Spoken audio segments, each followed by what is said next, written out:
Alright, so I had to stop this morning to take a look at a real estate location, a bank that just closed across from a Sanibel factory store. I think it's an awesome location for a real estate office. It may not be the best location for the bank business, but I'm thinking I might be able to rent that and then also sublet it to another bank in the area. Some of these local banks are growing in this area, like Landmark or Sanibel Captiva Community Bank. They may need additional offices, and this could be just up their alley. So Sanibel Factory Stores is making a comeback with all the business that they're doing. And you know, there is a shortage of real estate, and there is some real estate left in this area to develop. So I'm thinking that could be a good location for a real estate office anyway. So I'm on the other side of the road. Normally, I did park at Sanibel Factory Stores. I can see my car from here.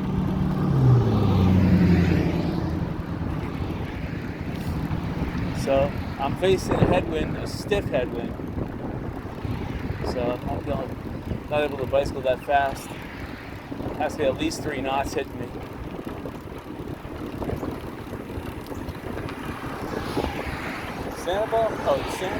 San Carlos Bay. I didn't catch it. But it's got a for sale sign there, so it's for sale.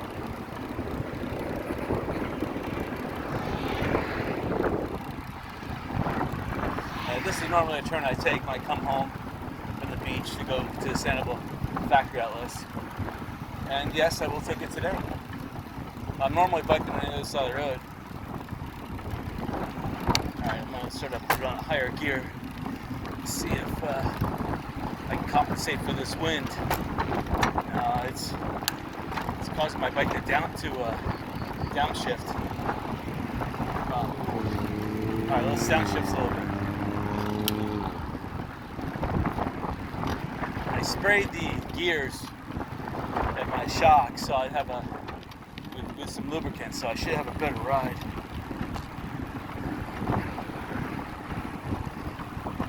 That's a little better. Not much.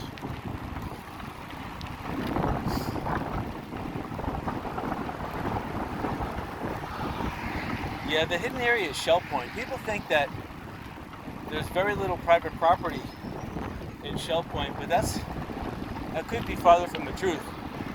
Right in front of Shell Point, at the end of this road here, this road's about a mile down, there are some canal housing places, residential properties that are still a good value. They're expensive. Shell Point used to command a very popular name in the 70s and early 80s, but it's waned a little bit. Okay, now's the chance. Should I bicycle on this side of the road, or should I cross? Oh, I'm gonna cross. It's terrible. Now we gotta wait for a truck to.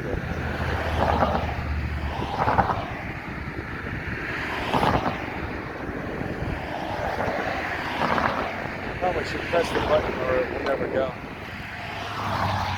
But I'm also a maniac, so I'm gonna lurch out.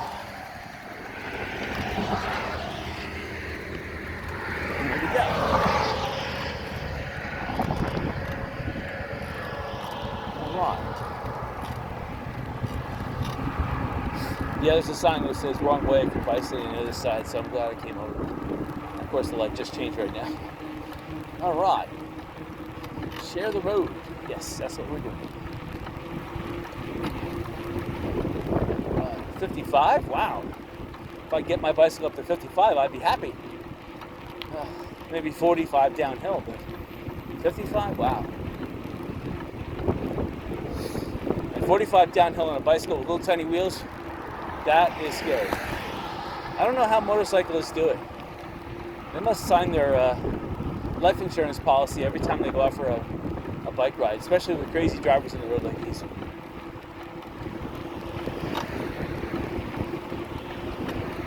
Port Sanibel Marina. Next right. I was talking about Punta Rassa. They should say Punta. Oh, and actually, no, they're not talking about Punta Rassa. Port Sanibel Marina. I forget what this little community is, but it's the community before Punta Rassa.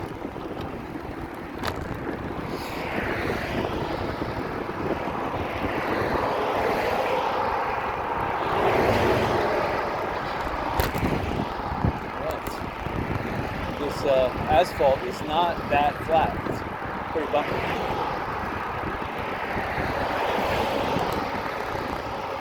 So every time the camera shakes, that's because I'm hitting some bump. Right. The camera's got destabilization. I mean, it's got stabilization in there, but little shocks like that, you just can't handle it. You can't stabilize fast enough. Here's the Sanibel restaurant. They're doing a good business today. I can smell it. It smells good. Oh, good. A lot of people going to the beach for the bikes. Smart move. I'm more red today, so hopefully I stick out so cars don't hit me. Maybe they will hit me. I'm thinking that they'll slow down at least a little bit. They'll slow down a little bit before they hit me. It's a bird. It's egret. Egrets like chameleons, so they're going for chameleons.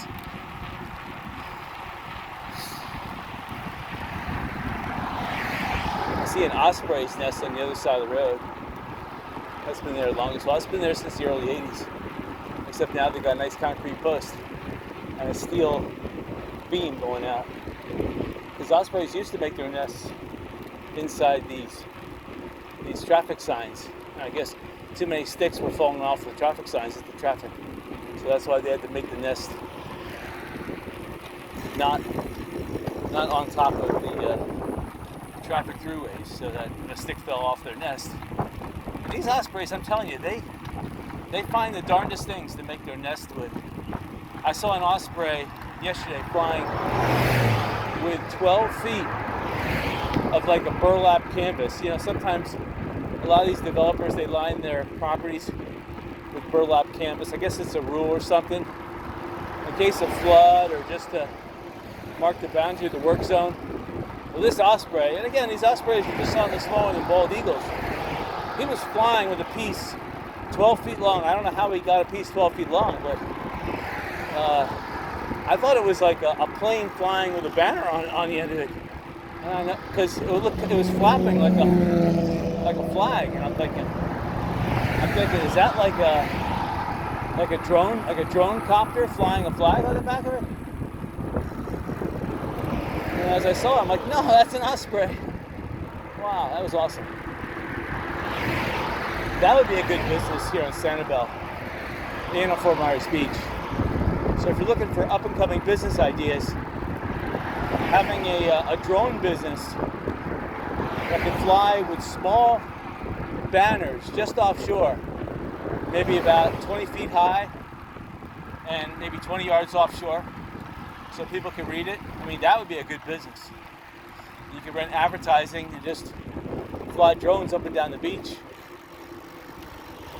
And yeah, that'd be sweet. And an offshoot of that business would be to have the camera on the drone zero in on people enjoying themselves, taking pictures, and then somehow, I guess with face recognition or something, emailing them and say, hey, would you like to purchase your photo of your enjoyment on the beach?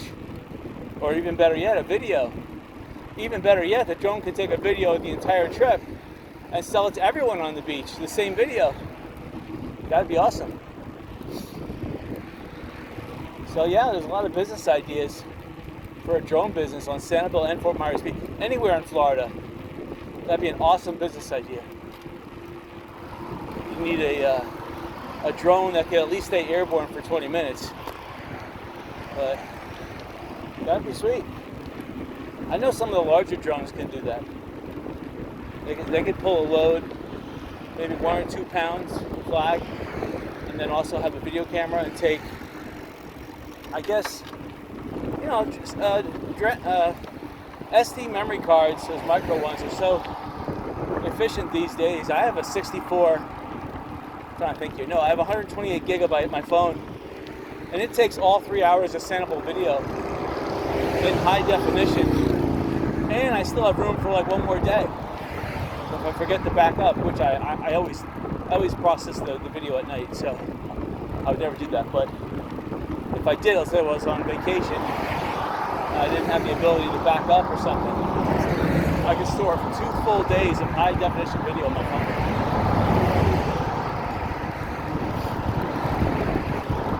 Alright, nice cloud. Cloud is obscuring the sun. I still have about a 2 mile per hour knot, probably 2 knot, more like 3 miles per hour headwind. But it looks like I'm coming up to the convergence zone. The convergence zone looks like it's somewhere on the Sanibel Causeway. Because I can look over to Sanibel and I see no clouds over there. So I see the flags ahead. They're flying. A lot of people enjoying themselves here. This is the free illegal beaches. Illegal because all this land is actually owned by private property. It's not county owned.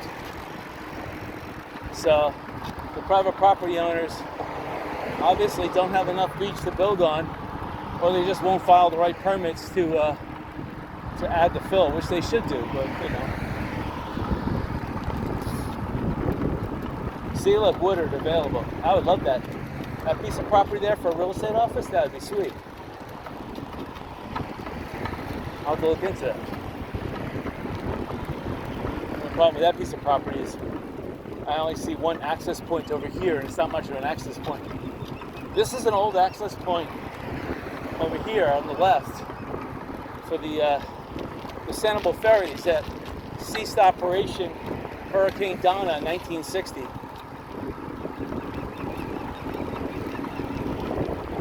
And then they built the bridge here, which was smart. And the original bridge here only cost $3 million to build. That was the most amazing thing. Now to refurbish this bridge, it's like $200 million. I don't understand that one, but wow, $3 million to $200 million. To tell you the truth, I think they used better concrete in the olden days. They used really pure American ground up components. Now I don't even know if this stuff comes from America anymore. I'm not saying that the world's products are not as good, but America was almost like guaranteed to be the best way back when they built this bridge.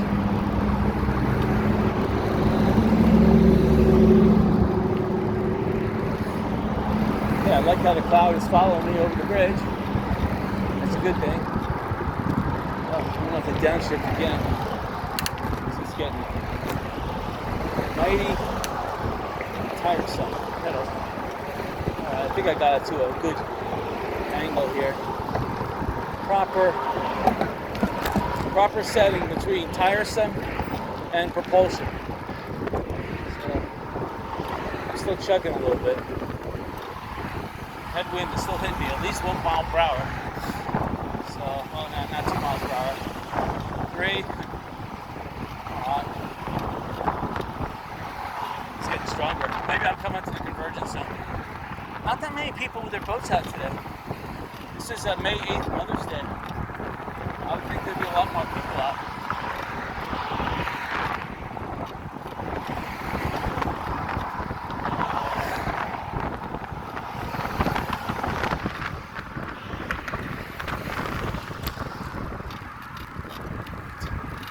Halfway up the bridge.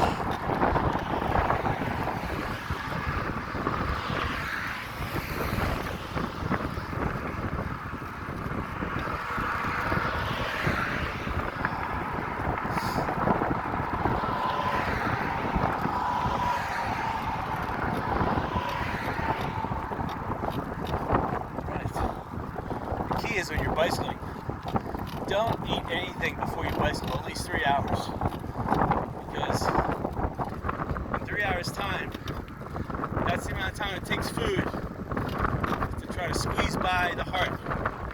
And if your heart's pumping right now, and you have any other thing going down your esophagus,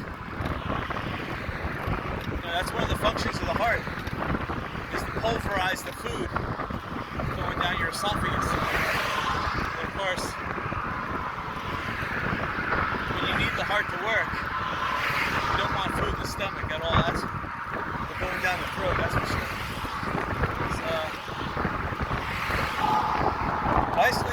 slow. If I just ate, oh, forget it, I wouldn't be able to make it.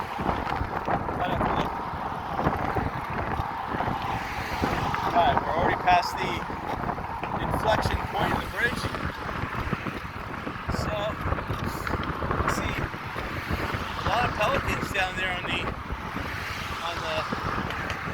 channel barrier going underneath the bridge. On one side there's just one pelican. On the other side there's a couple pelicans, cormorants, and tons of seagulls. Alright. I got to the top of the bridge. I'm wearing a baseball cap today, so I had to turn backwards so that it won't fly off my head when I'm coming.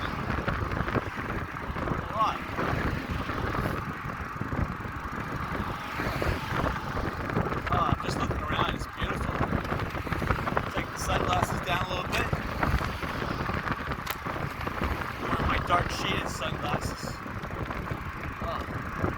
The sun is kind of behind me a little bit, so it's alright. Wow. Gorgeous. It looks like it's semi-high tide again. So I don't know if I'm going to be able to ride on the beach again. I'm looking towards the lighthouse, and I don't see any sandbars exposed. Down here, the water is pretty much coming up to the last bulkhead of the sea barrier. It's the top of it, so that's indicative of high tide. And the beach itself looks pretty narrow as I'm looking at the Causeway Islands, so normally the beaches are a little wider when it's low tide. But this is a heavenly breeze. Going down the bridge, I'm picking up maybe an extra 2-mile-per-hour wind, maybe 3 miles per hour. The wind is slow, it's keeping me pretty, I'm not increasing too much speed. I am using the handbrakes a little bit, but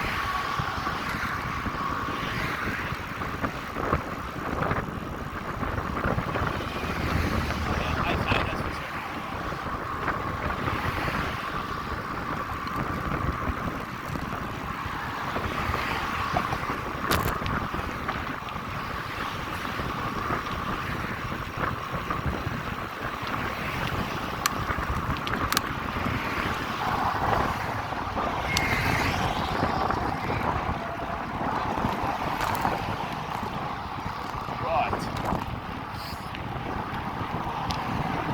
Someone's flying a kite over the roads. Again, got good wind, but that kite with a loose lift, it would smack right down on our car.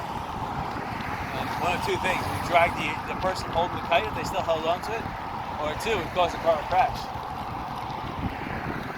Oh, this is pretty awesome. I see a double-decker pontoon boat, one that has like a sun deck on top. That is pretty awesome. I love these little campers. You can drive right up to the water and park. Yeah, this is my favorite island over the other one. This one's got like a lot of porta potties. I'm not sure if they have bathrooms here. The other island's got 2 bathrooms. This one though has got a little more green area right here. This island is a little bit wider in this area. It's very nice. People are setting up picnic tables and tents. It's just beautiful out. It's a beautiful day to go kayaking. People going paddleboarding. Just lounging around the beautiful water here. Just the nice salt water. The sand is pretty much, clear of seaweed, so you can sit down there. There won't be that much coral.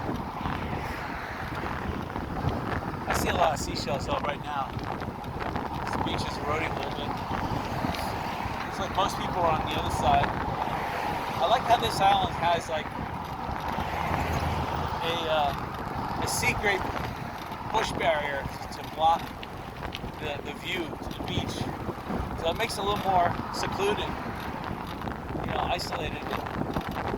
If you're a beachgoer, you don't want to see all this traffic behind you going by. So it gives you a little more peace of mind, a little more serene. Right, approaching the next bridge, my highest gear.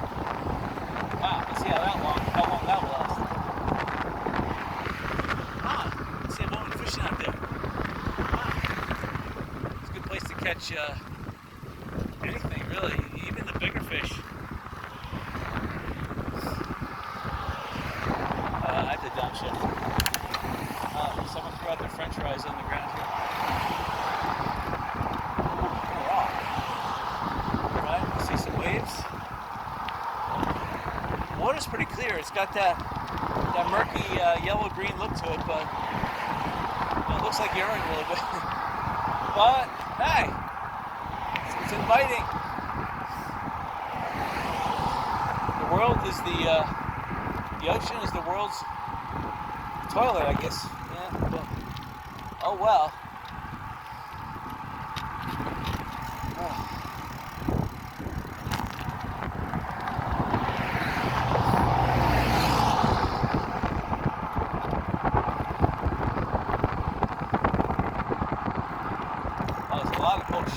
There's a lot of glass on the bridge. Looking down. Big shards of glass. I ran over one, but thank God I didn't get my tire caught. So I keep my vision down there.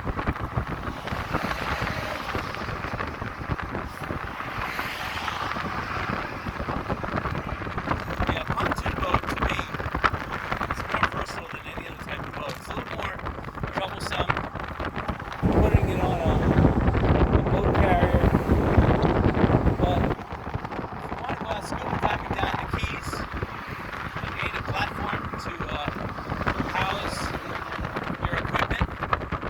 Pontoon boat, maybe you can get 5 knots out of it, but in terms of a platform, it's stable, and because it's a pontoon boat, there's more potential for shade, and it won't be as cramped. If you need to stretch out, lay down for some reason, you get yourself an inflatable mattress or some kind of nice sponge mat. Yeah, it's a lot better in regards to that. Plus, if you have a family, if you have only like 4 people in a small boat, 4 people or less, you might be able to get away. Small boat, but just a pontoon boat. Seems like you got better control of fishing off of it. You got better capability of getting in and out of the water if you need to get in and out multiple points. Bring more people, bring more equipment, especially if you're doing snorkeling or salvaging of sunken ships. I can see that.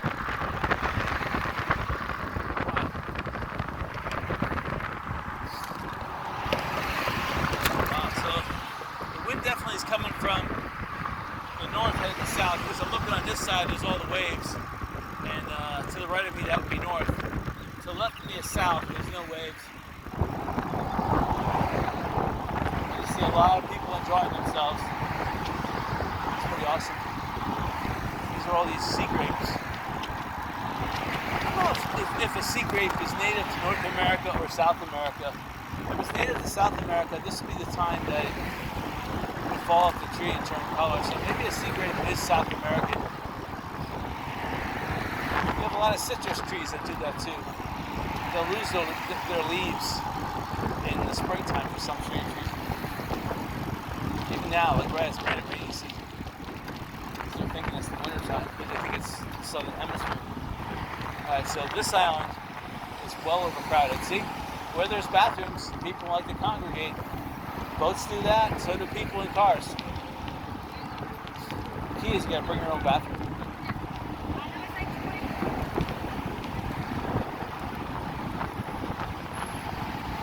That's okay. Once you pay the $6, you might as well go.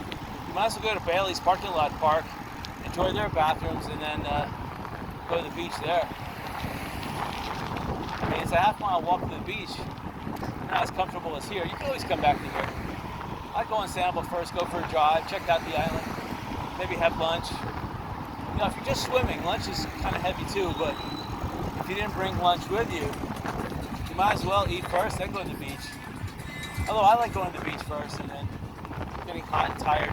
But of course, if you get hot and tired on the beach first, then your options for going out to eat, you know, you have to go to a restaurant that allows you to wear casual attire and potentially outdoor eating. So it may be beneficial to eat first and then go out to the beach.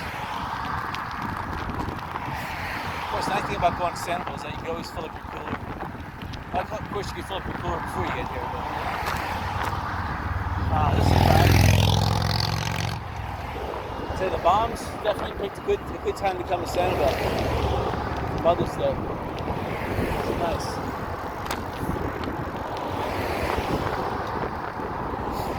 I like how they bring the campers here too. So you're practically bringing your bathroom with you, which is pretty awesome. You got your bathroom, your shower, your bed, your kitchen.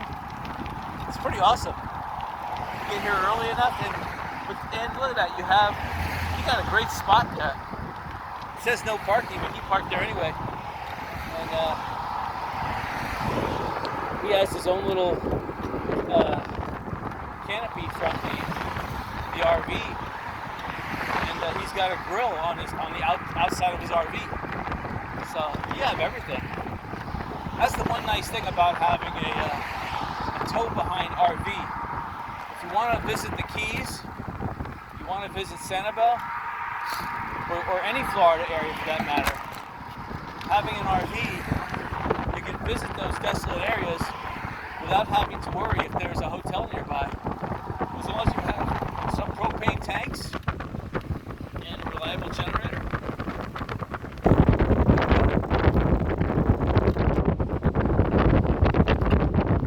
The nice thing about an RV is, like, in the spring and summertime, when you're going across America, you can go to some of those places that don't require heat, but you still might have a nice cool night. That's still pretty awesome. Because just like in a house, it really heats up. So everyone goes like the cool area. It's nice. Florida's been pretty hot lately. A lot of bugs outside. Like mosquitoes. I've seen a lot of wasps. This is termite season, so termites are brewing everywhere. Mosquitoes too. Bicycle in the evening, holy mackerel. I had to bicycle into storm zone before playing the tennis courts. Today I'm going to try to hit areas of Sanibel I don't normally go to. So I'm going to check out some of the unknown areas that I've been to in the past that the average vacationer wouldn't necessarily know or see. So again, it's something you need a bicycle for, but I'm going to go through the dunes. I'm going to go to the end of Dixie Beach Boulevard, and I'm going to go to, I'm not sure if I'm going to go all the way down the Blind Pass, but I'm going to go to, I'm trying to make it. I'm going to try to go all the way down to Logan's Beach. There used to be, back in the 1960s, well, 1950s for sure, before the Sanibel Causeway was open, there was 3 airstrips on Sanibel. There was Kinsey Island, there was right between Casio Bell and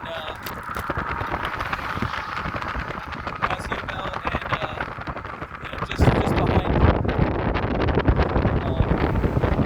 Tahitian Islands, there was the airfield, and then Logan's Beach was an airfield. So I'm pretty sure all those airfields went away. The sad thing is I just passed a nail on the bridge, and usually I do the courteous thing about stopping off the bridge, but I was too busy in my conversation, and I was just paying attention to stuff going across. And I'm driving across the front village, and I just saw it out of my peripheral vision. So I would stop and do the gentle thing for a moment. And that's the thing about the Sanibel Causeway bridges. They don't get brushed every single day like they should. Stuff falls off cars, not just from the Sanibel Causeway Islands that are picked up on tires and thrown onto the bridge, but people with boats, they pick up that stuff. That stuff falls off on the islands here. And the contractors coming out, and stuff always falling off their trucks. So this median over here gets littered. You don't see it driving in a car because the car lanes, every time a car clears that stuff out of that lane, but on the side lane here, forget it, because that's where the stuff deposits. And some of the stuff is broken glass, porcelain, nails. You gotta really be careful. Sharp rocks.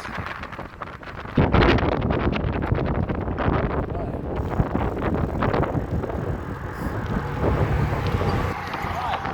Well, officially made it on Sanibel right now. Sweet.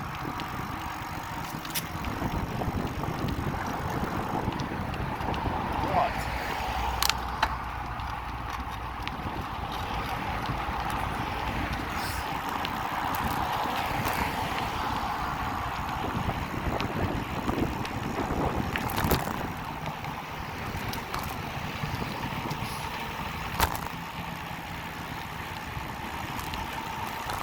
I'm just reminiscing a bit. My parents used to rent the whole month of July every single year, almost since I was like 5 years old. I think year number 6 is when they went to the Virgin Islands instead. They didn't go to Sanibel, but we went to Sanibel for a weekend. We loved it so much. Went to the Virgin Islands. It cost us as much to go to the Virgin Islands for 2 weeks. I think it was more than go to Sanibel for an entire month. So our mother voted, because she's the one who holds the purse strings. She said, you know what, we're going to Sanibel. We can take the whole family to Sanibel for a whole month. It'll cost us like half as much as going to Virgin Islands.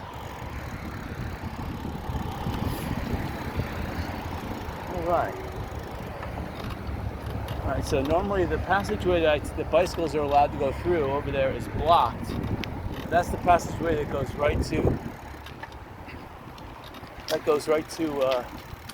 the dunes. So unfortunately, I have to go this way. There is a walking passageway in there. I see it, but it's covered with leaves. It's covered with these. I guess the sea grape tree is losing its leaves all over the place. There would be a fire hazard because I don't know if the sea grape leaves are that flammable, but in the concentrations that they're at, if there's a broken bottle or something lying around, that could pose a potential. Okay, there's an entrance to the path right there.